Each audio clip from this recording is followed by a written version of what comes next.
Hello दोस्तों, स्वागत है आपका अपने चैनल आशु क्लासेज में। और दोस्तों, जो लोग इस चैनल पर नए हैं उनको मैं बता देता हूं कि आप लोग के लिए मैंने ऑलरेडी यूपी पीसीएस आरओ की तैयारी जो लोग भी कर रहे हैं, इलाहाबाद हाई कोर्ट की वैकेंसी आने वाला है आरओ का, उसकी तैयारी अगर कोई कर रहा है तो उनके लिए मोस्ट इम्पॉर्टेंट वीडियो है जो कि मेरे चैनल पर अपलोडेड है। आप लोग जाके वो वीडियो को देख लीजिएगा। 4 से 5 लेक्चर अपलोडेड है और ये भी लेक्चर आज अपलोड हो जाएगा। तो आप लोग बता दूं कि जो PYQ होता है, जैसे यूथ कंपटीशन का है, घटना चक्र का PYQ आरओ का है, या जो कई सारे बुकों का मोस्ट मतलब कंपाइलेशन करके हर एक चीज़ जैसे 4-5 बार पूछा गया है, कभी 2016 में पूछा है, कभी 2021 में पूछा गया है, तो उन्हीं को एक जगह एकत्रित करके, एक जगह संग्रहित करके और ये पूरा PDF बनाया गया है हैंड रिटन में। और ये पूरा का पूरा इसी चीज़ को मैं आप लोगों को थोड़ा एक्सप्लेन करके और आपके प्रोवाइड कर रहा हूँ। तो जो लोग भी चैनल पर नए हैं प्लीज़ चैनल को सब्सक्राइब कर दीजिएगा और वीडियो को कर दीजिएगा लाइक, क्योंकि आपके सब्सक्राइब और लाइक से मुझे मोटिवेशन मिलता है और मैं एक वीडियो जो कि इतना मोस्ट इम्पॉर्टेंट वीडियो आप बोल सकते हैं, तो इसको लाने के लिए एक मोटिवेशन मुझे मिलता है और मैं ये वीडियो बनाता हूँ। और एक चीज़ और बता देना चाहता हूँ कि मैंने अब टेलीग्राम चैनल भी मैंने क्रिएट किया है। तो आप लोग अगर जिनको PDF या कोई भी नोट्स का या कोई भी डाउट है तो आप लोग टेलीग्राम ग्रुप को ज्वाइन कर लीजिएगा। मेरे यूट्यूब चैनल पर जाकर टेलीग्राम का लिंक मिलेगा आपको, उसमें आप लोग जाके ज्वाइन कर सकते हैं। और वहाँ पे आपको अगर PDF चाहिए या कोई भी चीज़ चाहिए या कोई भी डाउट हो किसी रिलेटेड, चाहे वो तैयारी से रिलेटेड है या बुक लिस्ट से रिलेटेड है, क्या बुक पढ़नी चाहिए, क्या कुछ भी है, तो आप लोग कमेंट कर सकते हैं यूट्यूब चैनल पर भी या टेलीग्राम पर जाकर ज्वाइन करके वहाँ भी पूछ सकते हैं। तो मैं आप लोग को जल्दी से जल्दी रिप्लाई देने की कोशिश करूँगा। और एक मैं सोच रहा हूँ कि मतलब काफ़ी अच्छा अगर रिस्पांस रहा सब लोगों का तो और बेहतर कंटेंट मैं प्रोवाइड करूँगा। टेस्ट सीरीज भी लाऊँगा और काफ़ी सारे बुक का भी मतलब कंपाइलेशन लेकर आऊँगा और मेंटरशिप प्रोग्राम भी सोच रहा हूँ चालू करने के लिए। तो दोस्तों चलिए ज़्यादा मतलब बात ना करते हुए, क्योंकि सबका टाइम का बहुत इस समय कीमत है, क्योंकि अब सारे एग्ज़ाम अब आने वाले हैं, तो इसलिए वीडियो को चलिए स्टार्ट करते हैं। जैसा कि मैं देख रहे हैं आप लोग स्क्रीन पे, ब्रिटिश शासनकाल के प्रमुख कानून और प्रस्ताव। तो जो ब्रिटिश शासनकाल जब था जो भी आप जानते हैं कि 1947 तक था, तो उस 1947 के बाद हमारा जब देश आज़ाद हुआ तो उसके बाद से क्या हुआ कि ब्रिटिश शासनकाल धीरे धीरे समाप्त हो गया और उसके बाद से हमारा पूर्ण रूप से हम स्वतंत्र हो गए।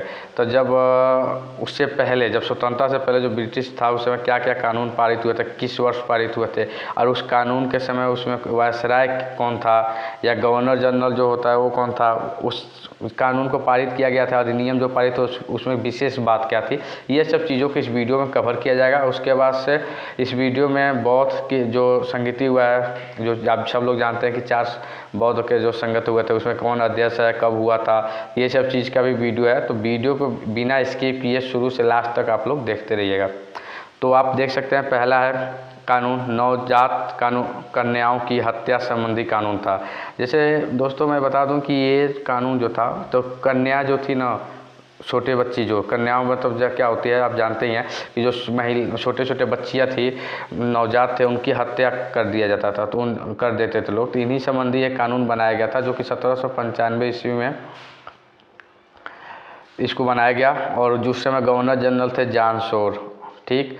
और सेकेंड है, इसकी कोई विशेष बात नहीं थी, बस आप लोग याद कर सकते हैं ऐसे नवजात कन्याओं की हत्या संबंधी कानून। अब यूपी पीसीएस आरओ में जब ये आएगा क्वेश्चन तो ऐसे आ जाएगा कि किस जो गवर्नर जनरल के समय नवजात कन्याओं के हत्या संबंधी कानून पारित हुआ था, तो आपको आंसर लगाना होगा जॉन शोर। ऐसे ही आ जाएगा 4 ऑप्शन, एक ऑप्शन होगा। या ये भी पूछ सकता है कि किस वर्ष हुआ था, तो 1795 में हुआ था।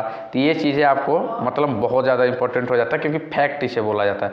और ये ज़्यादातर वीडियो जो मैं ला रहा हूँ फैक्ट भी रिलेटेड ही है, क्योंकि थ्योरी तो सबको पता है, थ्योरी सब पढ़ ही ले रहे हैं, लेकिन ये पढ़ने से नहीं होगा दोस्तों, उसको बार बार मतलब रिवाइज करने से और फैक्ट की चीज़ें बहुत भूल जाती हैं। तो इसीलिए इसको एक जगह एकत्रित करके मैं लाया हूँ, तो आप लोग देख सकते हैं। ऐसे ही फैक्ट की 1795 में हुआ था। सेकेंड चीज़ दूसरा है बाल हत्या निरोध कानून। इसमें जो बाल लड़के थे, जो छोटे छोटे बच्चे थे, उनको हत्या कर दिया जाता। तो उसी को रोकने के संबंध में कानून 1802 ईस्वी में पारित हुआ था। और जो आप लोग काफ़ी फेमस गवर्नर जनरल लॉर्ड वेलेज़ली नाम सुना है, उनके समय होता। बंगाल, इसमें विशेष बात यह थी कि बंगाल के लोगों द्वारा नवजातों मतलब जो बालक थे छोटे छोटे, उनको गंगा में फेंकने पर रोक लगाया गया था। वो गंगा में फेंक देते तो उनकी हत्या करके ही सब, तो इसीलिए उनको रोक लगाया था। तो ये ज़्यादा नहीं पूछा जाएगा, ये तो मतलब एक तरह से आपका हो जाएगा यूपीएससी लेवल का हो जाएगा, ठीक, ये चीज़ें, ठीक। और यूपीपीसीएस प्री के लेवल का हो जाएगा कि इतना तो डीपली में जाएगा कि किस विशेष बात क्या आती है। आपका जैसे आरओ में क्या होता है दोस्तों कि इतना डीप नहीं पूछेगा, इतना ही पूछेगा कि हाँ ये कानून है किस वर्ष पारित हुआ था, या उस समय पारित हुआ था तो उसके गवर्नर जनरल कौन थे, ये चीज़ पूछा जाता है। थर्ड आप देख सकते हैं सती प्रथा निरोध, ये तो सब कुछ जानता ही है, मतलब काफ़ी फेमस है। और इस पे आप लोग मोस्ट इम्पोर्टेंट आप लगा सकते हैं इस वाले पे, सती प्रथा निषेध कानून पे, ठीक, 4 स्टार लगा लीजिए आप लोग, क्योंकि ये सती प्रथा निषेध कानून बहुत बार हर सारे एग्जाम में यूपी आरओ में भी पूछा है, उसके बाद से यूपी पेट में भी पूछा गया था, उसके बाद से यूपीएसआई जब वैकेंसी था 2021 में आया तो उसमें भी पूछा गया था। तो सती प्रथा है, इसमें डायरेक्ट ये पूछ दिया था कि किस वर्ष लागू हुआ था, 1829 ईस्वी में आप देख सकते हैं। और ज़्यादातर क्वेश्चन ये पूछा जाता है कि उस समय किसने लागू किया था, तो विलियम बेंटिंक के समय लागू हुआ था, विलियम बेंटिंक ने सती प्रथा पर रोक लगाया था। फोर्थ, हिंदू विधवा पुनर्विवाह अधिनियम था। जैसे उसमें क्या था दोस्तों, हिंदू विधवा पुनर्विवाह अधिनियम में कि जो महिलाएं थी ना, जो उनके पति मतलब मर गए थे युद्ध में लड़ते वक्त या किसी वजह से, तो उनको वो विधवा थी तो उनको पुनर्विवाह जो था, दोबारा विवाह करने का जो अधिनियम था, उससे रिलेटेड एक कानून पारित हुआ था अधिनियम। ये भी काफ़ी इंपॉर्टेंट हो जाता है, इसको भी 4 स्टार मार्क कर सकते हैं। 1856 ईस्वी में पारित हुआ था, लॉर्ड डलहौजी के समय पारित हुआ। लॉर्ड डलहौजी ने इसको हिंदू विधवा पुनः अधिनियम 1856 ईस्वी में पारित किया।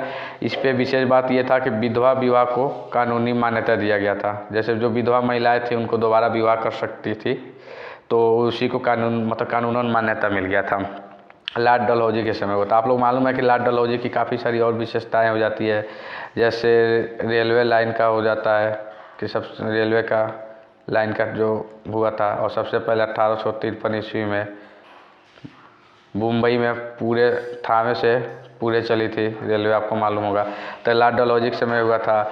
और व्यापक सिद्धांत जो होता है, जो डॉक्ट्राइन ऑफ लैप्स बोला जाता है, जिसको डॉक्ट्राइन ऑफ लैप बोला जाता है, व्यापक सिद्धांत, तो ये भी लॉर्ड डलहौजी के समय ही हुआ था। तो ये लोग आप लोग देख सकते हैं काफ़ी इंपॉर्टेंट लॉर्ड डलहौजी हो जाते हैं, ठीक। इनके समय में बहुत चीज़ें पारित हुआ था, तो इनको इंपॉर्टेंट मार्क कर लीजिएगा लॉर्ड डलहौजी को। पाँचवा नंबर है आपका समिति आयोग अधिनियम, कोई ज़्यादा इंपॉर्टेंट नहीं है। समिति आयोग अधिनियम 1891 में है, लेस डाउन के समय हुआ था। 12 वर्ष से कम आयु की विवाह पर रोक लगाया गया था। तो इसमें बेसिकली क्या हुआ था कि 12 वर्ष जो भी आयु था जिनका, उनसे कम किसी का भी आयु है, चाहे वो महिलाएं हैं चाहे पुरुष है, 12 वर्ष से कम आयु है, तो उन पे विवाह पे रोक लगा दिया था 12 वर्ष से पहले। मतलब सीधी बात यह है कि वो लोग शादी नहीं कर सकते थे, 12 वर्ष के बाद ही शादी कर सकते थे। सेकेंड चीज़ आता है साइमन कमीशन 1997 ईस्वी में, 1927 ईस्वी में लॉर्ड इरविन के समय हुआ था साइमन कमीशन। ये तो सबको याद है, मतलब एकदम ये बहुत ज़्यादा इंपॉर्टेंट हो जाता है दोस्तों, मोस्ट इम्पोर्टेंट हो जाता है। साइमन कमीशन 1927 ईस्वी में हुआ था और लॉर्ड इरविन के समय हुआ था। आपको बता दें दोस्तों कि लॉर्ड इरविन के समय ये हुआ था। और 3 फरवरी 1928 ईस्वी में साइमन कमीशन जो है भारत आया था। 1927 में इसको पारित किया गया था दोस्तों, लेकिन ये भारत आया था 3 फरवरी 1928 में। अब पूछ सकता है कि साइमन कमीशन 3 फरवरी 1928 में भारत आया था, कहाँ आया था? तो इसमें आप लोग लिख सकते हैं कि मुंबई आया था, ठीक, मुंबई आया था। और उसके बाद से आप लोगों को बता दें कि इसमें काफ़ी सारा ये फैक्ट हो जाता है दोस्तों, इतना मतलब टाइम नहीं है कि बताओ, वीडियो लंबा हो जाता है, ठीक। तो आप लोग भी कहने लग जाएंगे वीडियो बहुत लंबा हो गया, नहीं तो इसमें बहुत सारा स्टोरी है कि लाला लाजपत राय की मृत्यु के बदले में भारतीय चरमपंथियों द्वारा दिल्ली का असेंबली हाल में 1929 में एक बम फेंका गया था। 1929 में लाला लाजपत राय जो थे उनके मतलब उनकी मृत्यु हो गई थी। इसकी वजह से 1929 में इसमें बम फेंका गया था। पूछता है कि कहाँ फेंका गया था, तो दिल्ली के असेंबली में बम फेंका गया था। ठीक, बम फेंका गया था। उसके बाद से यहाँ पे सेकेंड चीज़ ये हो जाता है कि लॉर्ड इरविन के समय और क्या हुआ था। जैसे 1927 में तो ये हो गया, 1928 में भारत आया था साइमन कमीशन, और फिर 1929 में, इसके बाद से ये हो गया 1929 में आपका लाहौर अधिवेशन हुआ था कांग्रेस का। लाहौर अधिवेशन जो होता है 1929 ईस्वी में हुआ था। और फिर आप यहाँ पे आपका पूरे स्वराज की मांग किया गया था। 1929 में ये पूरे स्वराज का मांग किया गया था दोस्तों, पूरे स्वराज की मांग किया गया था। कब? 1929 ईस्वी में पूरे स्वराज का मांग किया गया था। और 26 जनवरी 1930 को स्वतंत्रता दिवस मनाने की घोषणा की गई। ठीक, अब यहाँ पे आप देख सकते हैं 26 जनवरी 1930 को स्वतंत्रता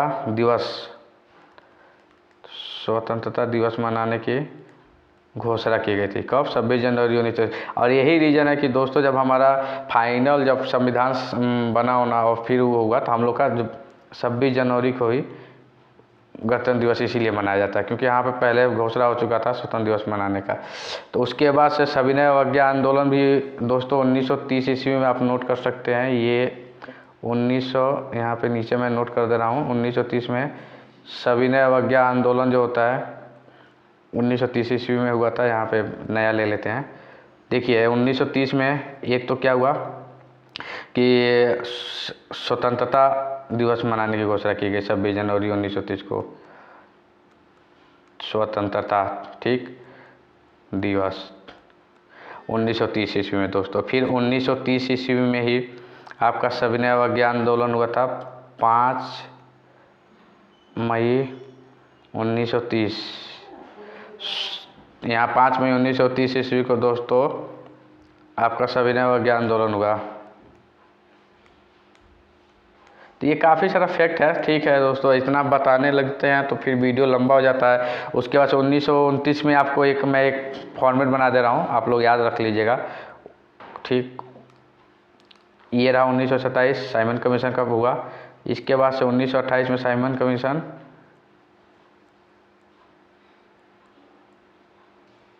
भारत आया। कहाँ आया था? मुंबई में। लिख लीजिएगा, आप लोग नोट कर लीजिएगा, क्योंकि इतना स्पेस नहीं बचता है कि मतलब नोट हो पाता है। 1927 1928 1929 पूरे स्वराज की मांग हुई। पूरे स्वराज 1929 में पूरे स्वराज की मांग हुआ था। लाहौर अधिवेशन हुआ था इसी समय, लाहौर अधिवेशन। और फिर यहाँ पे आपका हो गया 1930 में आपका ये 1930 ईस्वी में स्वतंत्रता दिवस की घोषणा हुई। स्वतंत्रता दिवस की घोषणा हुआ था। और 5 मई 1930 में ही 5 मई को 1930 में आपको गांधी जी को गिरफ्तार किया गया था। सविनय अवज्ञा आंदोलन जो हुआ था उसी के दौरान गांधी जी को सविनय अवज्ञा आंदोलन तो 5 मई 1930 को गांधी जी को गिरफ्तार किया गया था। और 1931 ईस्वी में फिर जाके आपका यहाँ पे 1931 ईस्वी नोट कर लीजिएगा। 1931 इसको, हाँ 1931 इसको मैं वो कर देता हूँ स्केप। 1931 में आपका गांधी इरविन समझौता हुआ था। गांधी इरविन समझौता। और आपको मालूम है गांधी इरविन समझौता जो है ये हस्ताक्षरित किया गया था। और फिर ये गांधी इरविन समझौता के टाइम पे क्या हुआ, ये कहा गया कि सविनय अवज्ञा आंदोलन जो शुरू हुआ था उसको स्थगित कर दिया गया था। तो दोस्तों ये काफ़ी लंबा ये फैक्ट हो जाता है सब चीज़ें। तो ये चीज़ वीडियो में बता दिया हूँ, थोड़ा वीडियो लंबा हुआ होगा, इसके लिए मुझे माफ़ करिएगा, सॉरी। लेकिन लगा कि बता देना चाहिए। एक से एक आपको क्या हो जाता है कि एक याद हो जाता है, स्टोरी टाइप का, कहानी टाइप का, कि 1927 में क्या हुआ, फिर 1928 में क्या हुआ, 1929 ईस्वी में क्या हुआ, 1930 में क्या क्या हुआ था, 1931 में क्या हुआ था। तो ये चीज़ें होती है फैक्ट की चीज़ें। तो ऐसे मैं और बेस्ट करूँगा, क्योंकि अभी मेरे पास इतना थोड़ा टाइम नहीं मिल पाता है, और उसके बाद से मेरे पास कोई इतना बड़ा यूट्यूबर नहीं हूँ कि इतना सारा लेके आऊँ डिजिटल बोर्ड यही सब और अच्छे से मतलब समझाता या बताता। तो अभी तो फ़िलहाल मैं फ़ोन से बनाता हूँ, फ़ोन पे इतना ज़्यादा स्क्रीन नहीं आ पाता है कि मैं पूरा सही से समझा पाऊँ। तो चलिए नेक्स्ट अब यहाँ पे देखते हैं हिंदू महिला वाला।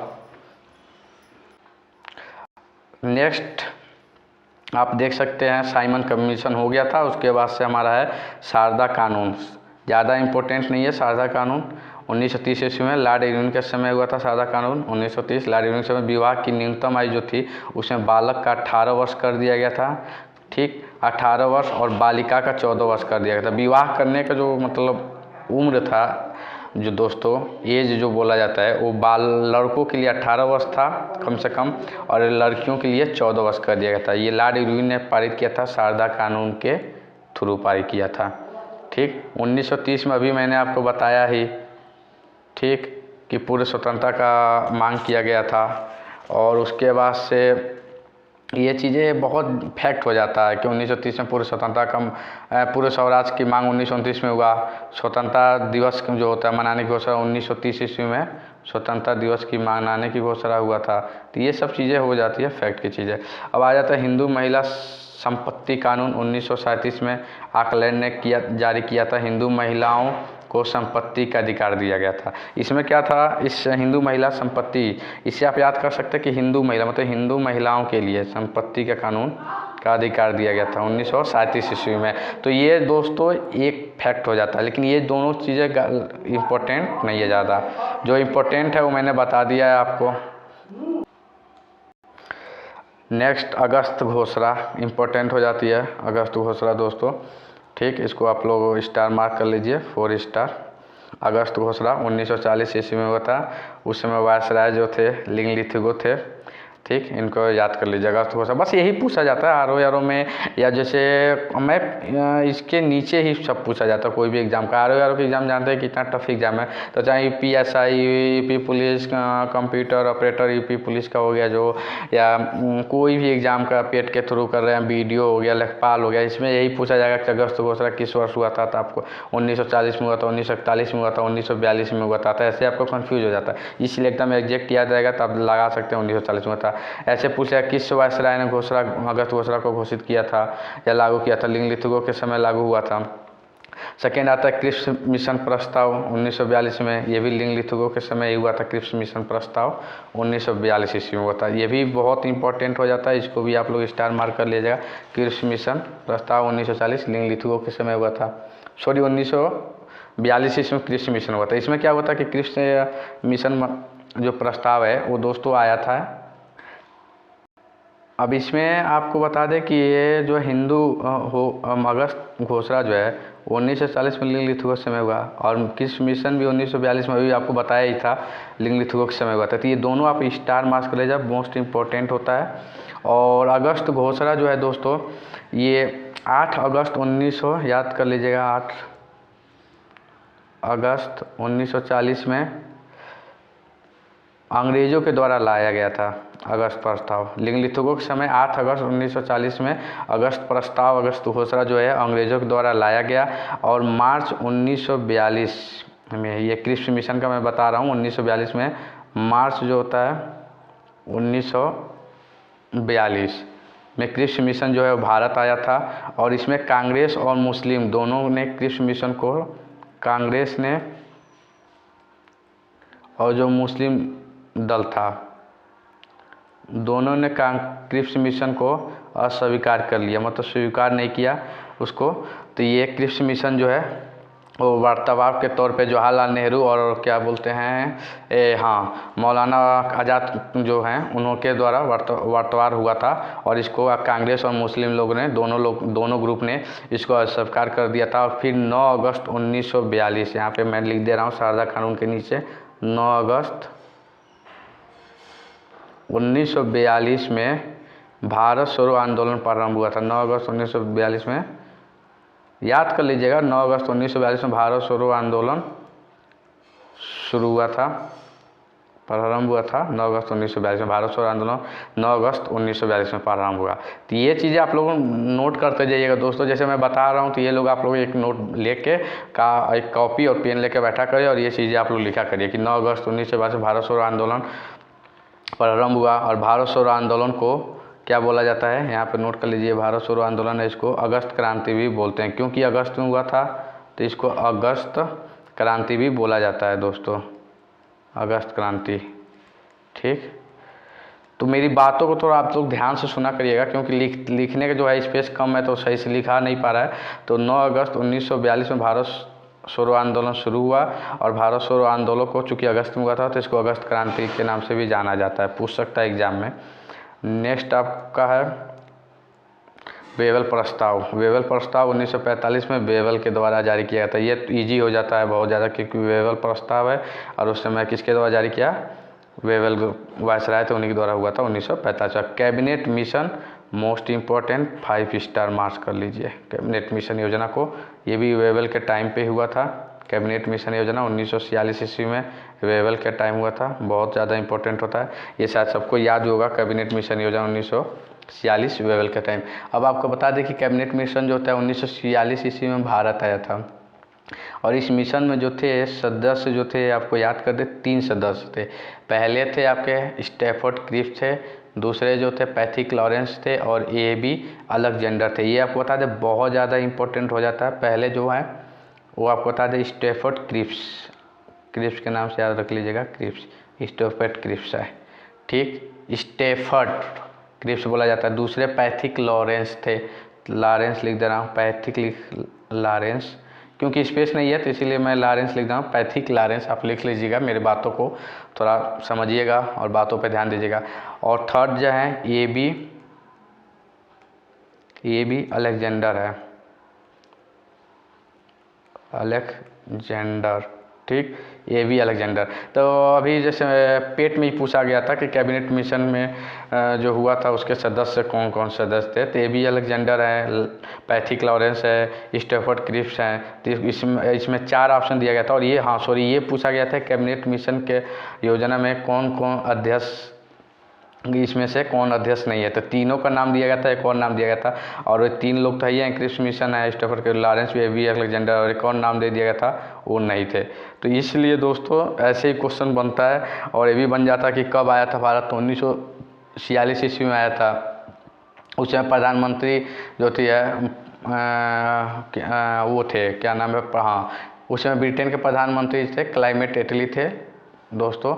और 1948 मतलब हाँ ये लोग यही थे। और इसके मध्य आपको बता दें दोस्तों कि तो इसमें जैसे दोस्तों ये वेवल किस समय हुआ था और इसके बाद से इसमें जो उस समय प्रधानमंत्री थे ब्रिटेन के, आपको जैसे मैं बताया कि एटली जी थे। फिर एटली जी काफ़ी स्टोरी हो जाता है कि इसमें एटली जी ने फिर ये मिशन जो है, योजना जो गया वहाँ पे जाके एटली बताया कि ऐसे ऐसे भारत का, फिर वहाँ पे फिर लागू किया गया। 4 जुलाई 1947 में संसद में एटली के द्वारा भारतीय स्वतंत्रता विधेयक प्रस्तुत किया गया दोस्तों। और फिर 18 जुलाई को उस विधेयक को, जो 4 जुलाई को पारित किया गया था, मतलब स्वतंत्रता के लिए, भारतीय स्वतंत्रता के लिए विधेयक, वो 18 जुलाई को उसको स्वीकार किया गया। और फिर क्या हुआ कि 2 राष्ट्र बनाया गया, जो जिसमें एक आपको बता दें भारत और पाकिस्तान। ठीक, तो भारत और पाकिस्तान बनाया गया था। 2 स्वतंत्र राष्ट्रों की घोषणा की गई उसमें। ठीक, 2 स्वतंत्र राष्ट्रों की घोषणा हुई। और फिर 15 अगस्त 1947 में भारत स्वतंत्र हो गया। और स्वतंत्र भारत के भी क्वेश्चन पूछ जाता है। प्रथम गवर्नर जनरल जो थे वो लॉर्ड माउंटबेटन थे, जो कि यहाँ पे सबसे नीचे 13 नंबर पॉइंट में दिया गया है।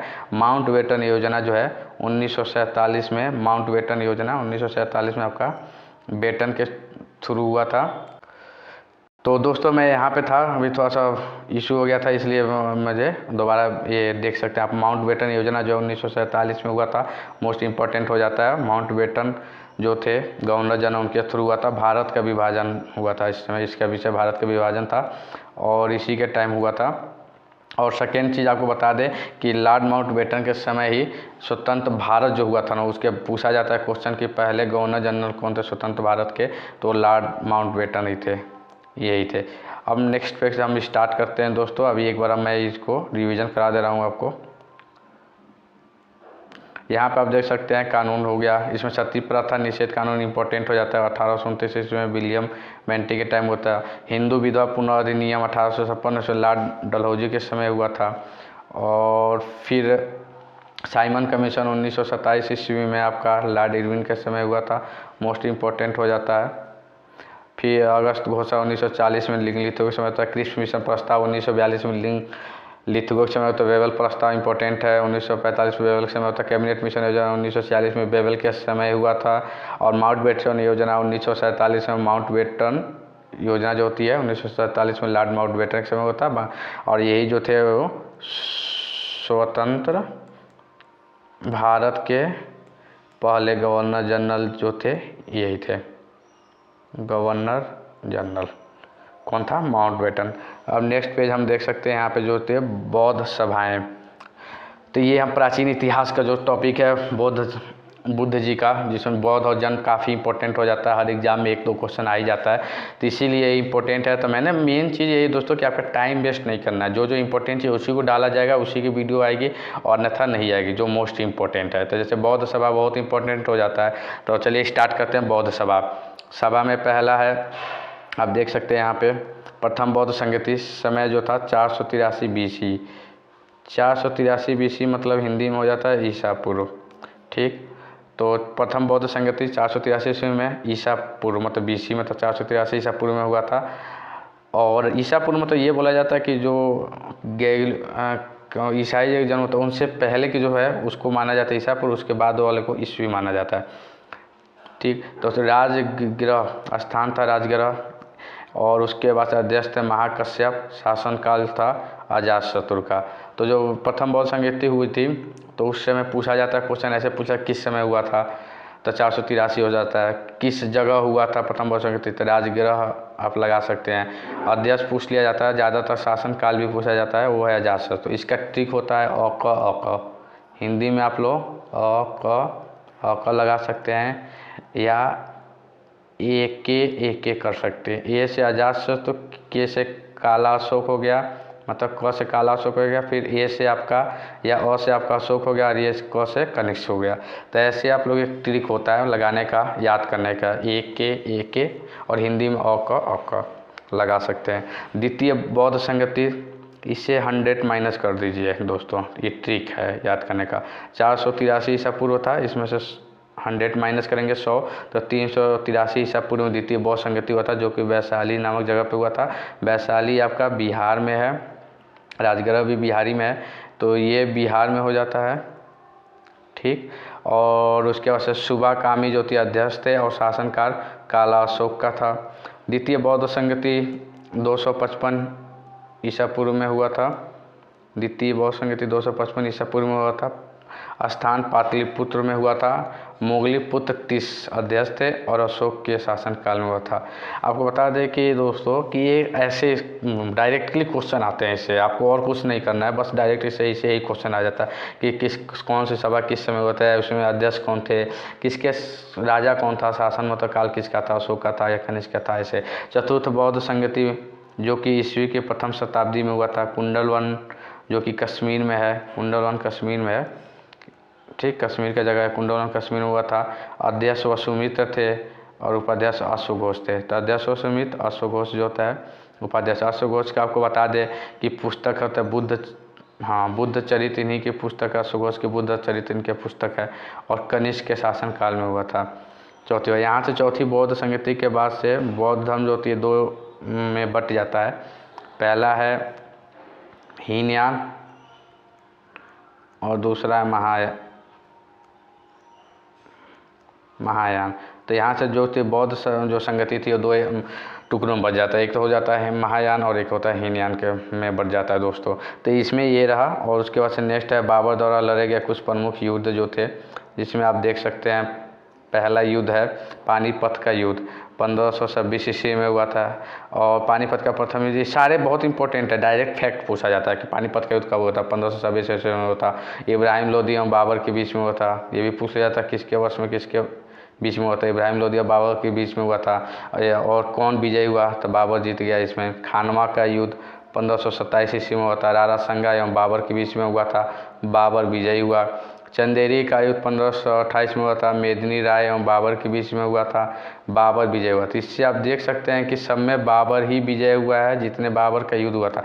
बाबर ने भारत में टोटल 5 युद्ध लड़े थे, ठीक। इसका शासनकाल बहुत कम रहा क्योंकि ये मारा गया था युद्ध में, तो इसलिए इसका शासनकाल बहुत कम है। बाबर का 5 ही इसके युद्ध हैं, भारत में अपने टोटल 5 युद्ध है। और इसके युद्ध के ट्रिक है चंदा खाओ, पानी खाओ, चंदा घुमाओ। पानी खाओ और चंदा घुमाओ, ठीक। ये ट्रिक है दोस्तों, पानी खाओ चंदा घुमाओ। पानी से हो गया पानीपत का युद्ध, खाओ से खानवा का युद्ध हो गया, चंदा से चंदेरी का युद्ध हो गया, घुमाओ से घाघरा का युद्ध हो गया।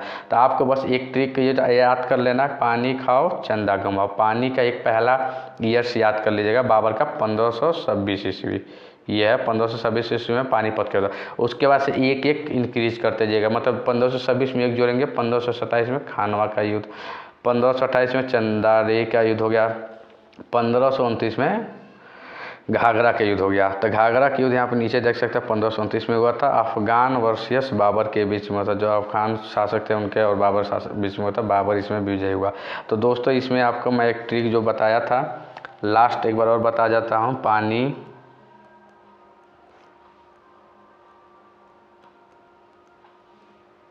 खाओ चंदा घुमाओ, ठीक। ये एक ट्रिक मैं बता रहा हूँ दोस्तों, जैसे आप लोग भी इसे और भी अच्छे तरीके से भी कहीं आप लोग को हो तो आप लोग बना सकते हैं, कोई वो नहीं था। पानी खाओ चंदा घुमाओ, पानी का मतलब हो गया पानीपत, खान से हो गया खानवा का युद्ध, चंदा से हो गया चंदेरी का युद्ध, और घुआ से हो गया घाघरा का युद्ध। एक का आप लोग बस याद कर लीजिएगा, पानीपत का युद्ध जो था 1526 ईस्वी में हुआ था, इसमें एक इंक्रीज कर लीजिए, खानवा का युद्ध तब 1527 में हो जाएगा अपने आप, और चंदेरी का युद्ध 1528 में हो जाएगा, और घाघरा का युद्ध 1529 में हो जाएगा बस। और सब में एक चीज़ कॉमन है क्या, कि बाबर जो है वो विजय हुआ है, बाबर विजय हुआ है बस। तो ये दोस्तों एक ट्रिक हो जाता है। और बता दूं कि ये मेरा स्पेस बहुत कम पड़ता है, इसलिए मैं प्रॉपर लिखा नहीं पाता है स्क्रीन पे।